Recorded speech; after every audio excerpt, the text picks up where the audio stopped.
ಕೇಂದ್ರದ ಕುತಂತ್ರಿ ಬಿಜೆಪಿ ಪಕ್ಷವು ಕಾಂಗ್ರೆಸ್ ಸರ್ಕಾರದ ವಿರುದ್ಧ ಸತತವಾಗಿ ವಿಷ ಕಾರುತ್ತಿದೆ, ಕುತಂತ್ರ ನಡೆಸುತ್ತಲೇ ಇದೆ, ಅಸ್ಥಿರದ ಪ್ರಯತ್ನಗಳು ನಡೆಸುತ್ತಲೇ ಇದೆ ಎಂದು ಕೆಪಿಸಿಸಿ ಹಿಂದುಳಿದ ವಿಭಾಗದ ಉಪಾಧ್ಯಕ್ಷರಾದ ತಲಕಾಯಿ ಮಾರಪ್ಪ ಆಕ್ರೋಶ ವ್ಯಕ್ತಪಡಿಸಿದ್ದಾರೆ.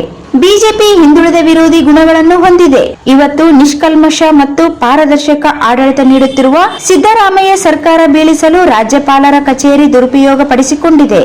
ಅರ್ಥವೇ ಇಲ್ಲದ, ಹೂರಣವೇ ಇಲ್ಲದ ಪ್ರಕರಣದಲ್ಲಿ ಪ್ರಾಸಿಕ್ಯೂಷನ್ಗೆ ಅನುಮತಿ ಕೊಡಿಸಿ ಸಿದ್ದರಾಮಯ್ಯ ಸರ್ಕಾರ ಕೆಡವಲು ನೋಡುತ್ತಿರುವುದಕ್ಕೆ ಆಕ್ರೋಶ ವ್ಯಕ್ತಪಡಿಸಿದ್ದಾರೆ. ಹಿಂದುಳಿದ ವರ್ಗದ ನಾಯಕ ಸಿದ್ದರಾಮಯ್ಯ ಸರ್ಕಾರ ಉತ್ತಮ ಆಡಳಿತ ನೀಡುತ್ತಿದೆ.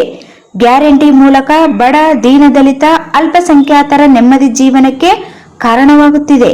ಇದನ್ನು ಸಹಿಸದ ಬಿಜೆಪಿ ಪಿತೂರಿ ನಡೆಸಿ ಒಕ್ಕೂಟ ವ್ಯವಸ್ಥೆ ವಿರುದ್ಧ ಅಡಿ ಇಟ್ಟಿದೆ. ಕೇಂದ್ರದ ಕೈಗೊಂಬೆಯಂತಿರುವ ರಾಜ್ಯಪಾಲರನ್ನು ಬಳಸಿಕೊಂಡು ದಮ್ ಇಲ್ಲದ ಪ್ರಕರಣದ ತನಿಖೆಗೆ ಆದೇಶ ಹೊರಡಿಸುವಂತ ನಾಟಕ ರಚಿಸಿದೆ.